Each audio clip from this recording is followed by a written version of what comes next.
आ जाइए यहाँ पे। सबसे पहले हम लोग क्या करेंगे कि सुपर फास्ट चलेंगे। पहले टॉप 20 मैथ को, टॉप 20 मैथ्स सुपर फास्ट।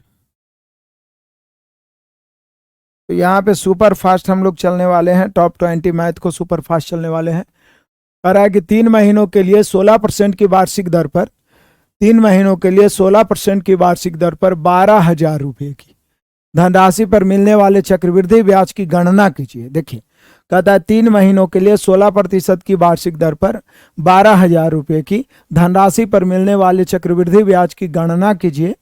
ब्याज की गणना त्रैमासिक चक्रवृद्धि आधार पर की जाती है। ब्याज की गणना त्रैमासिक चक्रवृद्धि आधार पर की जाती है। तो त्रैमासिक के मतलब ये हो गया कि 3 माह बराबर 1 वर्ष, 3 माह बराबर 1 वर्ष। मिलने बोल रहा है कि 3 महीनों के लिए 16% की वार्षिक दर पर 12,000 की धनराशि पर मिलने वाले चक्रवृद्धि ब्याज की गणना कीजिए। जहां त्रैमासिक तो 3 महीना के लिए गणना करना है, और तिमाही है तो 3 महीना के बदले 1 वर्ष हो गया। 3 महीना के बदले 1 वर्ष, तो दर कितना हो जाएगा? 16% वार्षिक है तो 16/4, क्योंकि 3-3 महीना एक साल में 4 बार आता है। अर्धवार्षिक में मैंने कितना बार बताया है कि दर आधा समय दुगना, तिमाही में दर 1/4 समय 4 गुना। तो यहां पर हो गया 4%। आप समझिए 4% निकालना है तो सीधा ये कितना है? 12,000 है। 12,000 मूलधन है, इसकी तुलना 100 से करेंगे, और चूंकि CI निकालना है तो गुना 4 से करेंगे। काट दिए हम लोग, कोई दिक्कत है नहीं। 2 शून्य से 2 शून्य, 12 चौका 48, 480। यहाँ पे जो हम सभी का आंसर आया वो 480 आया, ऑप्शन नंबर ए। तो चलिए अब आगे बढ़ते हैं। क्वेश्चन नंबर दूसरा कहता है दिए गए ABC में D parallel BC, D parallel BC, AD DB 3/5 है। AD और अनुपात DB, ये 3 है, ये 5 है। ये पूरा DB क्या है, सॉरी, AD/DB 3/5 है, तो यह 3/5 होगा, क्योंकि थेल्स बाई थेल्स प्रमेय के अनुसार हम लोग क्या पढ़े थे कि जब कभी भी एक किसी त्रिभुज के 2 सम्मुख भुजाओं पर स्थित को मिलाने वाली रेखा तीसरी भुजा के समानांतर हो तो वो दोनों भुजाओं को समान अनुपात में बांटता है। तो 3/5, तो ये भी 3/5। बोल रहा है AC 5.8 है, तो AE क्या होगा? अब यहां से यहाँ AC है जो 5.8 है, और यहां से यहाँ AC कितना है? 538। पूछ रहा है AE क्या होगा? तो आप गौर से देखिए AE क्या होगा। AE मतलब 3, तो 3 से गुना। अब आप काटिए, काट सकते हैं। 29 दुनिया 58, दशमलव तो रहेगा, 4 दुनिया 8, 29 तिया 87, तो 8.7/4। अब 4 को काटिएगा तो कितना हो जाएगा? 4 दुनिया 8, दशमलव 4 इकाई 4, बच गया 3 है, तो 175, यानी हम कह सकते हैं 2.1 ही रहने दीजिए, क्योंकि लगभग ये दिया है, एक ही अंक तक दिया है कि AC का मान क्या होगा। तो AE का मान क्या होगा? तो 2.1। AE का मान क्या होगा? 2.1। AE का मान क्या हो? कुछ नहीं, जब ई दोनों का रेशियो है तो वही ये दोनों का रेशियो होगा। अनुपात के अनुसार AC पूरा यहाँ से यहाँ, तो AC की तुलना AC से, और निकालना है जो गुना कर दीजिए। तो बस सारा खेल ही हम सभी का रेशियो का ही है, कोई दिक्कत इसमें है नहीं। तो आगे बढ़ जाइए। अगला पता है राजेश एक कार्य को 4 दिनों में पूरा कर सकता है, जबकि महेश उसी कार्य को 3 दिन में पूरा कर सकता है। यदि वे दोनों मिलकर कार्य को पूरा करते हैं और कुल मिला के 350 रुपये का भुगतान होता है, तो हम लोग क्या पढ़े थे? हम लोग पढ़े हैं मेरे प्यारों, क्या पढ़े हैं याद है आपको? हम लोग पढ़े हैं कि कार्य क्षमता के अनुपात में ही मजदूरी का बंटवारा किया जाता है। तो पहले ये राजेश हैं, ये महेश हैं। राजेश 4 दिन में किसी काम को कर सकते हैं, महेश 3 दिन में उसी काम को समाप्त कर सकते हैं। ये समय हो गया, तो समय का उल्टा क्या हो जाएगा? क्षमता हो जाएगा। समय का उल्टा क्षमता। अच्छा आगे बढ़िए। 3:4, ये कितना हो गया? 3:4। चलिए आ जाइए। वे दोनों मिलकर काम को पूरा करते हैं, कुल मिला के 350, तो कुल मिला के 350 है, यहाँ है 4 3 7। कहना है राजेश का हिस्सा क्या है? राजेश राजेश का हिस्सा पूछ रहा है तो कैसे, 3 से। 7 पचे 35, 50 दिया 150, तो हम सभी का आंसर हो गया 150। जो क्षमता है उसी के अनुपात में हम लोगों ने बांट दिया। तो राजेश का हिस्सा कितना हो जाएगा मेरे शेर बहादुरों, 150। कहीं पर से कोई दिक्कत परेशानी आपत्ति हो, इस क्वेश्चन को देखिए। बहुत गर्मी।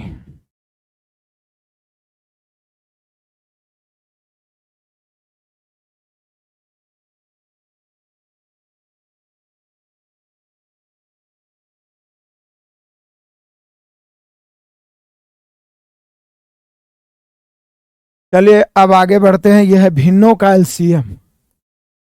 ये ऊपर अंश है, नीचे हर है। इसका महत्तम स्वावर्तक निकालना है। हम लोग बचपन से ही पढ़ते आ रहे हैं। भिन्नों का HCF बराबर अंशों का HCF। अंशों का जो ज्ञात करना है ऊपर वाला का, और नीचे उसका उल्टा हरों का एलसीएम। यदि एलसीएम ज्ञात करना रहता है तो फिर ऊपर वाला का एलसीएम लेंगे, हरों का एलसीएम। HCF ज्ञात करना है तो HCF पहले ऊपर में या नीचे एलसीएम। एलसीएम ज्ञात करना है तो ऊपर में एलसीएम, नीचे HCF। तो आप सभी जानते हैं कि 2, 4, 8 और 10 का HCF 2 होगा, जबकि 3, 9, 15 और 21 का सोचिए एलसीएम, इसका एलसीएम निकालना है। इस सब का तो HCF ऐसे ही पता चल रहा है 2, हाईएस्ट कॉमन फैक्टर HCF 2 होगा। जबकि यहां पर आप देख लीजिए कि इसका एलसीएम क्या होगा। बोलिए सर 21 और 15 कौन ऐसा संख्या है जो दोनों को काटता है? तो 105। 105 लेकिन 9 से नहीं काटता है। तो 21 गुना 9 गुना 5, मतलब सीधा हम सभी का 9 तो गुना होगा ही, 3 इसमें आ गया, एक बार 5 होगा ही, इतना का तो 45 हो गया, और इसमें एक 7 भी गुना हो जाएगा, हो गया। अब 9 पचे 45 सते 45 सते 45 सते 7 पचे 35 के 5 बचा 3, 7 चौका 28, 3 31, 315। तो यहाँ पे 315 HCF निकालने का तरीका बताया था ना। अब भाज्य फैक्टर में तोड़ दीजिए तो 315, 2/315 कोई ऑप्शन है तो यह है ऑप्शन नंबर डी। तो भिन्नों का मासा बराबर मासा बटा लसा। आइए यहाँ पे तोड़ते हैं। ये कह रहा है कि 2 दशमलव स्थानों तक ही बस इसका मान ज्ञात करना है, तो ज्यादा कुछ है नहीं। 1/4 है, 1/20 है, और प्लस 1/4 पचे 20 120 है। एलसीएम स्वाभाविक 120 होगा। 4 से भाग देंगे 30 सौ के 120, 20 से भाग देंगे 6 प्लस 1, 37/120। 37/120, 120 से 37 में भाग दीजिए। पहले तो आप 0 बार लगाएंगे, उसके बाद वो 370 बन जाएगा। 370 में 120 दिया 360, बच गया 10। 10 पर 0 देंगे, 10 पर 0 देंगे तो 100। अब फिर हो जाएगा 120, 0 बार लगेगा तो एक बार लगभग में लगेगा, और क्या, क्योंकि 0 देंगे तो फिर 1000 आ जाएगा, जो 12 8 96, 8 बार। तो ये ऐसे करके 8 आ रहा है। तो इसको सीधा सीधी हम लोग लगभग में 3 अंक तक निकालना है, तो 0.31 रखिए ना, 0.31, 0.31, क्योंकि 30 तो कहीं पर ऑप्शन है नहीं, तो 0.31। तो इस प्रकार के प्रश्न में फंसते हैं बच्चे। लेकिन यहाँ पे देखिए, मैंने आपको स्पेशल बताया था, यदि आप YouTube पे भी हमारा मैराथन क्लास ट्रिगोनोमेट्री देखते हैं तो उसमें बेहतरीन ढंग से मैंने पढ़ाया है कि यहाँ पे 16 कॉट, पहले तो काट देते हैं, 4 चौका 16, 4 तिया 12। तो यहाँ पर कॉट A बराबर हो गया 3/4। हालांकि ये होता है आधार बटा लंब, तो इससे कर्ण भी हम ज्ञात कर सकते हैं, लेकिन कर्ण ज्ञात करके लंब बटा कर्ण, आधार बटा कर्ण करने से बेहतर है कि जब ऊपर भी साइन कॉस नीचे भी साइन कॉस रहे तो हम लोग सीधा सीधी tan A या cot A का मान रहे तो साइन कॉस के रूप में रख देंगे। tan A बराबर क्या होता है? tan बराबर होता है साइन बटा कॉस, और cot बराबर होता है कॉस बटा साइन। तो यहां पर हो जाएगा कॉस A बटा साइन है। कॉस A का मान 3 है, साइन A का मान 3 है, 4 है। तो 4 3 4 3, यहाँ पर 4 प्लस 3 बटा 4 माइनस 3, 7/1 बराबर 7। तो यहां पर जो हम सभी का आंसर है 7 है। कोई दिक्कत परेशानी है किसी को तो बताइए। आगे बढ़ते हैं, क्वेश्चन नंबर 7। 3 पर पावर 61 कॉमन ले लेते हैं। ऐसा क्वेश्चन मैंने आपको बताया, बहुत बार बताया कि इस कौन से विभाजित होगा। 3 पर पावर 61 कॉमन ले लेते हैं तो हाँ 1 बचेगा। 3 पर पावर 62 में 61 कॉमन ले लिए तो 3 पर पावर 1 बचा, 3 पर पावर 2 बचा, 3 पर पावर 3 बचा। अब 3 पर पावर 61 है इंटू 1 प्लस 3 इकाई 3 प्लस 3 का स्क्वायर 9 प्लस 3 के क्यूब 27। यहाँ पे 3 पर पावर 61 गुना 27 और 9 36, 3 39 1 40। ठीक है, कोई दिक्कत। अब आप सोचिए, ऑप्शन से सोचिए कि कौन ऐसा ऑप्शन है जिसको काट सकता है। ऑप्शन से 30 से ही काट सकता है। बोलिए बिल्कुल सर 30 से कटेगा, क्योंकि 3 एगो इससे ले लेंगे और 10 इससे ले लेंगे तो आराम से 30 से कटेगा। 3 का किसी भी गुना से कटेगा, 27 से, 9 से, 81 से। 4 का भी गुना 40 बोलता तो 40 से कट सकता है, 10 बोलता 10 से कट सकता, 5 बोलता 5 से भी कट सकता था, 8 बोलता 8 से भी कट सकता था, क्योंकि 8 पचे 40। ठीक है, लेकिन 30 बोला है। बाकी कोई ऑप्शन मिला के देख लीजिए, नहीं कटेगा। आगे बढ़ते हैं और इसी प्रकार से दहाड़ते हुए अगला क्वेश्चन को रौंद डालते हैं। कहता है महेश ने अपने स्टॉक का 3/4 हिस्सा 20% के लाभ पर और शेष 15% के लाभ पर, तो कुल लाभ। तो यहाँ पे बाई परसेंटेज हम लोग पढ़ेंगे। क्या पढ़ेंगे? By percentage. कहता है महेश ने अपने स्टॉक का 3/4 हिस्सा, मतलब यहाँ पर कुल स्टॉक को आप कितना मान सकते हैं? तो बोलिए सर कुल स्टॉक 4 मारेंगे, क्योंकि बोल रहा है महेश ने अपने स्टॉक का 3/4 हिस्सा। तो कुल स्टॉक 4 है जिसमें 3 तो शेष बचा 1। कुल स्टॉक 4 है जिसमें 3 तो शेष बचा 1। कुल स्टॉक 4 है जिसमें 3 तो शेष बचा 1। अच्छा, इसको बेचा है 20% के लाभ पर और शेष को बेचा है 15% के लाभ पर। तो बोल रहा है पूरे में औसत लाभ क्या होगा? पूरे में औसत लाभ, सीधा औसत बराबर होता है योगफल बटा संख्या। कुल लाभ प्रतिशत 20 दिया 60 और प्लस 15 इकाई 15/4, 60 15 75/4, लेकिन लगभग बोला है तो ये 18.3/4 हो जाएगा। 18.75%, जिसको आप लगभग 19% बोल सकते हैं। यही ना बोल सकते हैं, लगभग 19%। क्या यार मक्खी परेशान करते, लगभग 19%। ही क्या होने लगा? कोई दिक्कत हो रहा है क्या कैमरा में बीच में?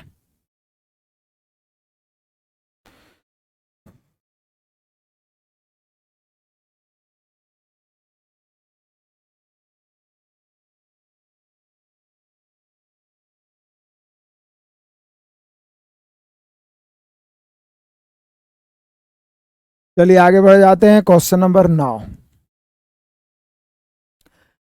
कहता है यदि x बराबर r sine a cos c, x बराबर r sine a cos c, y बराबर r cos r sine a sine c, z बराबर r cos a, तो एक्स स्क्वायर वाई स्क्वायर, यहाँ पे देखिए जेड स्क्वायर लिखना चाहिए। ये जानते हैं क्या है? एक्स स्क्वायर है ई प्लस में वाई स्क्वायर है ई प्लस में जेड स्क्वायर है बराबर भाट। हालांकि ये क्वेश्चन मैं पहले भी बता चुका हूं कितना बार, ये क्वेश्चन मैं पहले भी बता चुका हूं कितना बार। जरा ध्यान से देखिएगा इसको, क्या कह रहा है। इस प्रकार के प्रश्न में या तो आप X square Y square Z square लेके चल सकते हैं, सबका मान रख सकते हैं, कॉमन उमन ले सकते हैं। दूसरा तरीका मैंने बताया था कि इस प्रकार के प्रश्नों में जब संख्यात्मक मान पूछ रहा हो तो पुट कर दो यार। ये क्या,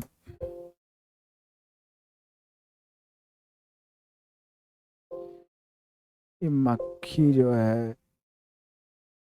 फालतू में ही परेशान कर रहा है यार आज मक्खी।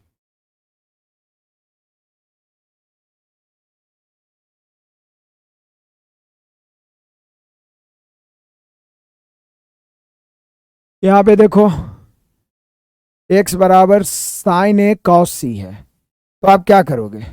आप पुट करोगे, यहाँ पे पुट करो a बराबर b बराबर c बराबर 90 डिग्री या 0 डिग्री, कुछ भी पुट कर दो।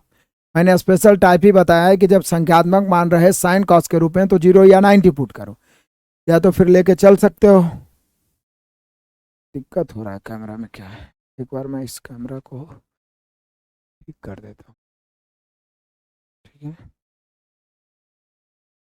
अब देखिए,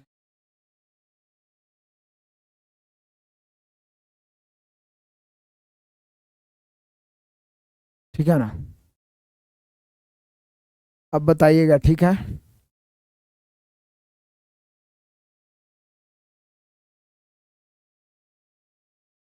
अब कोई दिक्कत नहीं होगा।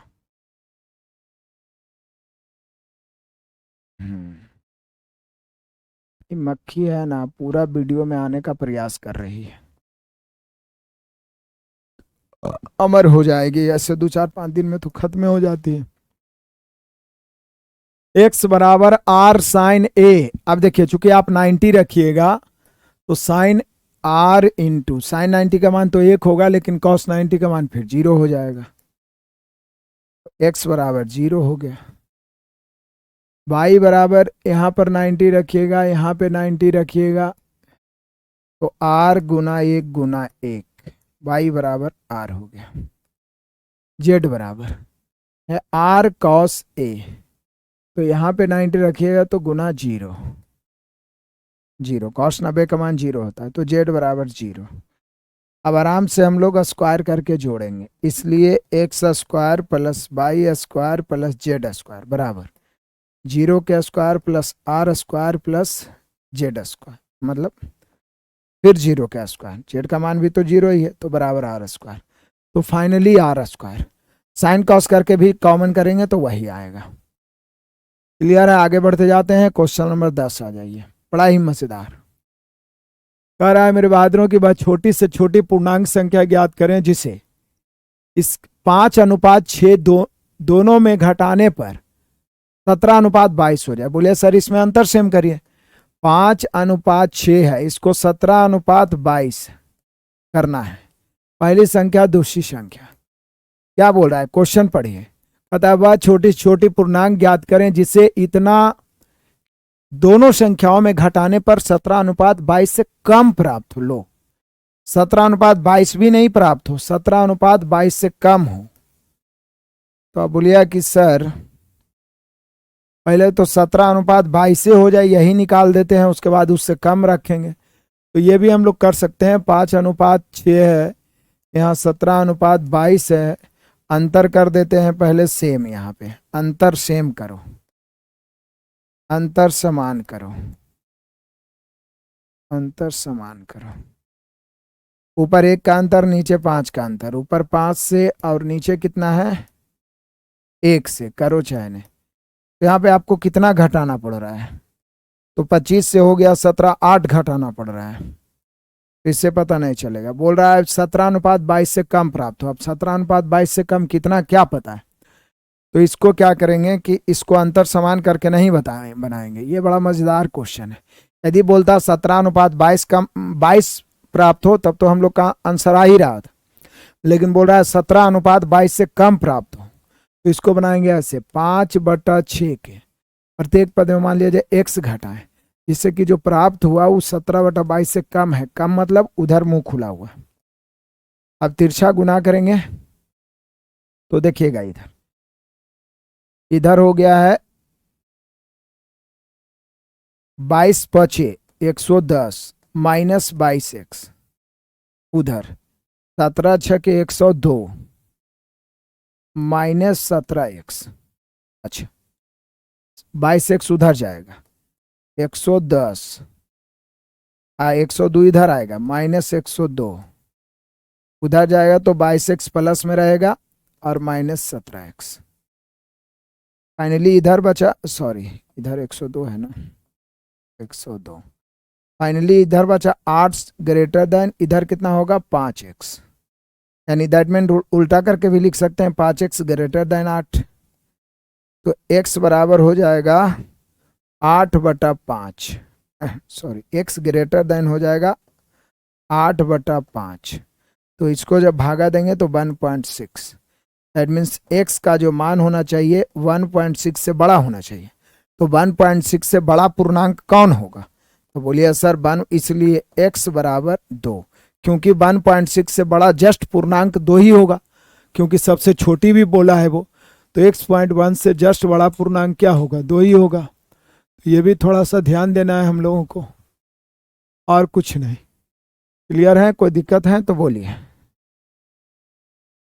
चलिए आगे बढ़ जाते हैं अगला क्वेश्चन में, बढ़ते हैं मेरे बहादुर। आ जाइए क्वेश्चन नंबर 11। कहता है यदि संख्या के 2/3 में से 70 को घटाया जाता है तो प्राप्त परिणाम 30 और उस संख्या के 1/4 के योग के बराबर होता है। बहुत मजेदार। कोई संख्या ले लीजिए, इसके 2/3 में 70 को घटा रहे हैं, तो कहता है प्राप्त जो परिणाम हुआ 30 और प्लस उसी संख्या के 1/4 के योग के बराबर हुआ। हमने क्वेश्चन ही कहता है। अब 1/4 को इधर लाएंगे, 70 को उधर ले जाएंगे, तो 2p/3 माइनस p/4 बराबर 30 प्लस 70। अब क्या करेंगे, यहाँ पर 3 चौके 12 एलसीएम लेंगे, 4 दूनी 8p में से 3p गया 5p बराबर 70 और 30 100। 5 से काटेंगे 20 बार में, 12 दूनी 24, p बराबर 240। यानी जो संख्या आप ढूंढ रहे हैं वो संख्या 240 है। जो संख्या आप ढूंढ रहे हैं वो संख्या 240 है। दिक्कत परेशानी है तो बताइए। चलिए आगे बढ़ जाते हैं। क्वेश्चन नंबर 12 कहता है यदि एक परीक्षा में 370 छात्र शामिल हुए जिनमें 352 उत्तीर्ण हुए तो उत्तीर्ण छात्रों का प्रतिशत। तो बोलिए सर 352 उत्तीर्ण हुए तो उत्तीर्ण ऊपर, 370 नीचे, परसेंट निकालना है 100 से। काट दीजिए, 1 शून्य से 1 शून्य, 37 से लगता है कई बार में, 6 बार में, 7 6 के 42 के 2 नहीं, लगभग में बोल रहा है तो कोई दिक्कत नहीं है, हम लोग काट दिए। उसके बाद नहीं कटेगा ये 37 से, तो ये 37 भागा पड़ जाएगा 35 20 में, तो लगभग में आ जाएगा। लेके चलते हैं। 37 से कई बार लगेगा, 9 बार कम से कम, 9 से 63 के 3 बच गया 6, 9 3 27 और 6 33, 10 बार में ज्यादा हो रहा है तो 12 में से 3 घट गया तो 9, 1 कट गया 0। अब कितना बार, 37 से, तो बोलिए सर 37 से 6 बार, 6 से 42 के 2, 6 3 18 4 22, नहीं 5 बार, 5 7 35 के 5 बचा 3, 5 3 15 3 18, तो 5 शेष बचा। तो यही लगभग 95%, क्योंकि अब आप दीजिएगा भी तो 0 समथिंग पॉइंट में आएगा, तो 95% के लगभग, मतलब कि 370 में 352 उत्तीर्ण हुए तो उत्तीर्ण होने वाला का प्रतिशत, तो उत्तीर्ण संख्या ऊपर, टोटल नीचे, परसेंट निकालना है 100 से। मजेदार क्वेश्चन। आ जाइए 13 में कहता है यदि दो संख्याओं का योग 17 है तो उसके वर्गों का योग क्या होगा। तो x प्लस वाई बराबर 17 है, तो X square plus Y square 145 है। तो बोल रहा है तो संख्याएं ज्ञात करें, तो ऑप्शन से ही ज्ञात कर लीजिए ना, ज्यादा दिमाग लगाने की क्या जरूरत है। पहला कंडीशन है जोड़ के 17, 11 6 17, 10 7 17, 8 9 17, 12 5 17, ये तो सब में हो रहा है। अब आइए 11 के स्क्वायर 121, 6 के स्क्वायर 36, 121 और 36 तो ज्यादा हो जाएगा। 10 के स्क्वायर 100, 7 के स्क्वायर 49, ये भी नहीं होगा। 8 के स्क्वायर 64, 9 के स्क्वायर 81, यही होगा। ये भी नहीं होगा, यही होगा, क्योंकि 64 प्लस 81 जब हम लोग जोड़ेंगे तो 145 आ जाएगा। आ जाएगा 145, बिल्कुल। आ जाइए अगला क्वेश्चन, बढ़ते हैं 14 नंबर क्वेश्चन। ठीक है, वॉइस जा रहे हैं, कोई दिक्कत परेशानी तो नहीं है। आ जाइए। साधारण ब्याज की 6% वार्षिक दर पर निवेशित एक धनराशि को 50% वृद्धि करने के लिए कितना समय लगेगा। तो सीधे 50/6, क्योंकि 6% वार्षिक मतलब एक वर्ष में 6%, तो 50%। और चूंकि साधारण ब्याज है तो प्रत्येक वर्ष बराबर ही बढ़ेगा, तो 3 इधर कितना 25, 25/3, 8.1/3 वर्ष लगेगा। सीधा 8.1/3 वर्ष। इसमें कोई डाउट नहीं है, कोई दिक्कत परेशानी नहीं है। आगे बढ़ते हैं मेरे प्यारों, बढ़ते चलिए तूफानी अंदाज में। एक नदी पर बनाया गया पुल नदी तट के साथ 45% का कोण बनाता है, जैसा कि दिए गए चित्र में दर्शाया गया है। यदि पुल की लंबाई 150 है तो नदी की चौड़ाई क्या होगी। पुल की लंबाई 150 है तो नदी की चौड़ाई क्या होगी। मतलब ये वाला 150 डेल है, तो ये तो सिंपल सी बात है। ये पुल की लंबाई, ये वाला 150 है, ये कर्ण। हम सभी जानते हैं कि लंब ये वन चूंकि 45 डिग्री है तो ये √2 हो जाएगा। तो हमें क्या चाहिए, हमें चाहिए नदी की चौड़ाई, मतलब ये वाला चाहिए। तो बाई रेशियो नदी की चौड़ाई यानी कि बीसी है ना, इसी है। तो बीसी बराबर कितना हो जाएगा, 150 की तुलना कितना से, √2 से और गुना 1 से। अब √2 से ऊपर नीचे आप गुना करिएगा, √2 दूध 75 दूनी, तो ये हो गया हम सभी का 75 √2। तो यहाँ पुल की जो चौड़ाई होगी वो 75 √2 होगी। 75 ना, 75 √2 काहे नहीं दिया है जी। एक नदी पर बनाया गया पुल नदी तट के साथ 45 डिग्री कोण जैसा कि चित्र में दिया गया है। तो 1:1 का 1 है, 45 डिग्री में लंब और आधार 1 होता है, तो यहाँ पे 75 √2 होना चाहिए। आंसर यही होगा, क्योंकि 2 से 75 दूनी 150। तो यहाँ पे आंसर होगा 75 √3। आंसर होगा 75 √3, 75 √2, 75 √2। ऑप्शन गलत है, 75 √2 ही आंसर होगा। ऑप्शन गलत है, आप देख लीजिए नहीं तो।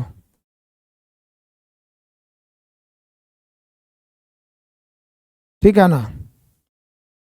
तो चलिए अब आगे बढ़ जाते हैं। अगला क्वेश्चन 16 नंबर में कहता है कि 21 सेंटीमीटर की भुजा वाले एक घन से बनाए जा सकने वाले सबसे बड़े गोले का आयतन। तो देखिए, घन से गोला बनाइएगा तो निश्चित है गोले का व्यास क्या होगा, गोले का व्यास यही 21 हो जाएगा। गोले का व्यास 21 सेंटीमीटर हो जाएगा, मतलब गोले का व्यास बराबर घन का भुजा। ठीक है, तो गोले का व्यास यानी 2r बराबर 21 हो जाएगा, तो त्रिज्या हो जाएगा 21/2। अब आप जानते हैं कि गोले का आयतन क्या होता है, आपको पता है कि गोले का आयतन क्या होगा। गोले का आयतन होगा 4/3 πr3। गोले का आयतन होगा 4/3 πr3। तो 4/3 पाई का मान है 22/7, r3 होगा 21/2 गुना 21/2 गुना 21/2। आप सभी काटने के लिए आराम से काट सकते हैं। 2 दूनी 4 से 4 कट गया, 21 से 21 और 2 से 11 बार में 441 हो गया। 11 से गुना करेंगे, 11 का 11 बच गया 1, 11 के 11 1 12, 11 चुक 44 और 1 45। तो 45 से 21, गलती कर रहे हैं क्या, 11 के 1 बचा 1, 11 के 11 1 12 के 2 कट नहीं रहा है। 4/3 πr3 21/2 21/2 21/2। देखिए मेरे प्यारो, कुछ गड़बड़ तो नहीं की है। 2 दूनी 4 से 4 कट गया, 7 21 कट गया, 2 से 11 दूनी 22 21 441 नहीं होगा। क्या बात कर रहे हैं। 11 के 11 के 1 बचा 1, 11 चुक 44 1 45 के 5 बचा 4, 11 चुक 44 और 4 48। आप मिला लीजिए ऑप्शन नंबर ए। कोई दिक्कत परेशानी है तो आगे बढ़ते जाइए। क्वेश्चन नंबर 17 को रौंदते चलिए।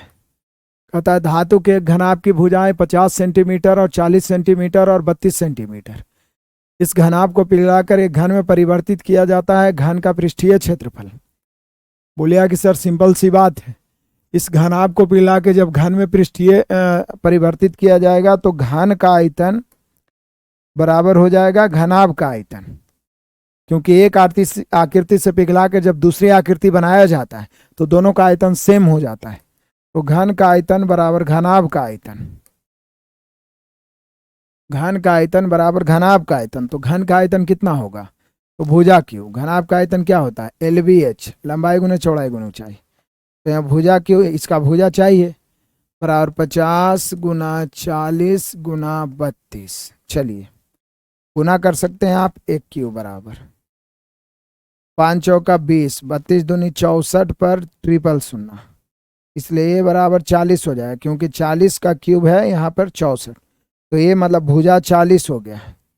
इसलिए घन का पृष्ठीय क्षेत्रफल, घन का पृष्ठीय क्षेत्रफल होता है k गुने भुजा स्क्वायर 6a स्क्वायर, तो 6 गुना 40 के स्क्वायर, तो 6 गुना 40 के स्क्वायर 1600, 16 9600, यहाँ पे 9600 सेंटीमीटर स्क्वायर हो गया, 9600 सेंटीमीटर स्क्वायर हो गया। आप ऑप्शन मिलाइए 9600 सेंटीमीटर स्क्वायर। आगे बढ़ते हैं मेरे प्यारों का था, एक संख्या जब 5 से विभाजित की जाती है तो शेष 3 बचता है, जब इसी संख्या के वर्ग को 5 से विभाजित किया जाए तो शेष क्या बचेगा। तो आप देख रहे हैं कि संख्या क्या है वो पता नहीं, एक संख्या को विभाजित करते हैं 5 से, तो ऐसा क्वेश्चन हम लोग ढेर बनाए तो शेषफल 3 बचता है। तो मैंने बताया था कि उसका वर्ग बोले या उसका दुगना बोले या उसका 20 गुना 30 गुना बोले या क्यूब बोले, कुछ भी बोले, तो शेषफल का ही वर्ग करेंगे। तो 3 का वर्ग ना हो गया, अब इसमें 5 से भाग देंगे तो शेषफल 5 इकाई 5, शेषफल बचेगा 4। शेषफल कितना बचेगा 4। मतलब कुछ भी करने बोले तो शेषफल में ही करना है। क्लियर है। क्वेश्चन नंबर 19 कहता है कि यदि कोई छात्र किसी संख्या को 4/3 के बजाय 3/4 से गुना कर देता है तो उस गणना में त्रुटि का प्रतिशत ज्ञात करें। उस गणना में त्रुटि का प्रतिशत ज्ञात करें। उस गणना में त्रुटि का प्रतिशत। यदि कोई छात्र किसी संख्या को 4/3 के बजाय 3/4 से गुना कर देते हैं, 4/3 के बजाय 3/4 से गुना कर देता है, तो उस गणना में त्रुटि का प्रतिशत बताएं। तो 4/3 के बजाय 3/4 से गुना कर देता है, ये हो गया 4 चौक 16, 3 तिया 9। तो कितना त्रुटि हुआ, जो कमी या वृद्धि होता है वही त्रुटि होता है। तो त्रुटि 7 हुआ, लेकिन कितना से हुआ 16 से। परसेंट निकालना है 100, काटिए 4 चौक 16, 25 चौक 100, 25 सते 175 और बटा 4, 4 से काटेंगे 4 चौक 16, 1 बच गया 15, तो वही 4 चौक 16 ही लगभग में मार दीजिए, जब लगभग बोला है तो 15 है तो लगभग, तो हम उसको 16 ले ही सकते हैं। तो 44% लगभग, 44 अधिकतर देख रहे हैं इसमें लगभग वाला ढेर सारा क्वेश्चन आया था।